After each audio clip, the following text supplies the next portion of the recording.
তো আগের পার্টে দেখিয়েছিলে লাঞ্চটা সেরে ফেলেছিলাম, তারপরে কিন্তু তোমার দাদাভাই বিকালবেলা বললো যে ওকে একটু কফি করে দিত। তোমাদের তো বলেইছিলাম আমাদের কফি করার জন্য সব কিছু দিয়ে দিয়েছিল, এই যে ইলেকট্রিক কেটেল। তোমার দাদাভাইকে কিন্তু কফিটা বানিয়ে দিলাম, দুধ, তারপরে হচ্ছে সুগার, আর হচ্ছে তোমার কফি, টি ব্যাগ সব কিছু দিয়ে দিয়েছিল। সব কিছু দিয়ে তোমার দাদাভাইকে প্রথমে চাটা বানিয়ে দিলাম। তারপরে কিন্তু আমি চলে আসলাম আজকের ফার্স্ট ইভিনিংয়ে লুকটা ক্রিয়েট করতে। তো আশা করি তোমরা সবাই দেখেই নিয়েছো লুকটাতে কেমন লাগছিলো অবশ্যই কমেন্টে জানিও।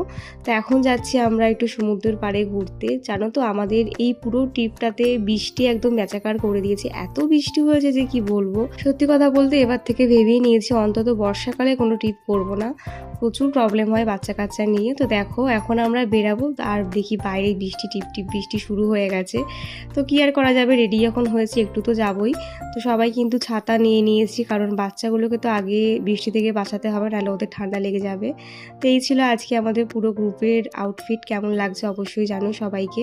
তারপরে চলে আসলাম মার্কেটে। তো এখানে এসে দেখছি চারিদিকেই বৃষ্টি, মানে ছাতা নিয়ে আজকে বৃষ্টিতেই আমাদের ফার্স্ট ডে সন্ধ্যেটা এইভাবে কেটেছিল। দেখতেই পাচ্ছ ওই দূরে মেলা বসেছে, আর আমরা এসেছিলাম উল্টো রথের ঠিক পরের দিন আমাদের ট্রেন ছিল। তারপরের দিন মানে যেদিনকে এখানে রসগোল্লা উৎসব ছিল সেদিনকে আমরা এখানে নেমেছিলাম আর কি।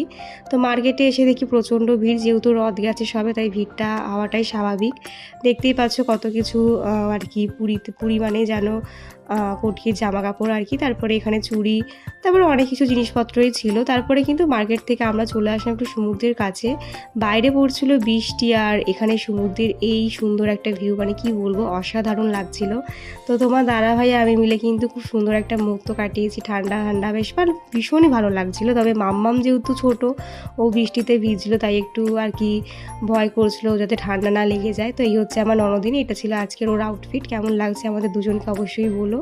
তো দেখো দুজনে মিলে একটু রোমান্টিকভাবে ভিডিও বানিয়ে নিলাম, আর এই ওয়েদারটা জাস্ট জমে যাচ্ছিল, মানে প্রেম করার জন্য কিন্তু একদম দারুণ একটা ওয়েদার ছিল। তো খুব সুন্দরভাবে কাটিয়েছি প্রথম দিনের সন্ধ্যেটা। তারপরে কিন্তু আমরা চলে যাচ্ছি আবার আমাদের রুমে। তো আমাদের সন্ধ্যেবেলার টিফিনটাও কিন্তু আমাদের হোটেল থেকেই দিয়েছিল, মানে আমাদের ব্রেকফাস্ট থেকে শুরু করে সন্ধ্যেবেলার টিফিন সবটাই, মানে আমাদের বাইরে সেরকম একটা কিছু কিনে খেতে হয়নি, তবে একটু আধটু খেয়েছি। যাই হোক রুমে চলে এসেছি, রুমে এসে দেখো এখন সব মানে সবাই মিলে নাচ গান করতে ব্যস্ত, এসব করেই কেটে গেছে আজকে সন্ধ্যেটা। তারপর রাত্রিবেলা চলে এসেছি একদম ডিনারে। তো আজকে ডিনারে ছিল হচ্ছে তোমার ডিমের ঝোল, আর এখানে আমি আর আমার ননদিনী মিলে প্রথমে ডিনারটা করে নিচ্ছি, কারণ ছেলেদের খাওয়ার কোনো ঠিক নেই ওরা কখন খাবে। আমরা এখন খেয়ে দিয়ে বাচ্চাদের ঘুম পাড়াবো। তো প্রথমে পড়ে গেছিলো পাতের ডাল, তারপরে দিয়েছিল হচ্ছে তোমার আলু পোস্ত, যেটা খেতে ভীষণ ভালো হয়েছিল। তারপরে ছিল হচ্ছে ডিমের ঝোল। তো চলো আজকের এই পার্টটা এখানে শেষ করলাম, দেখা হচ্ছে নেক্সট পার্টে।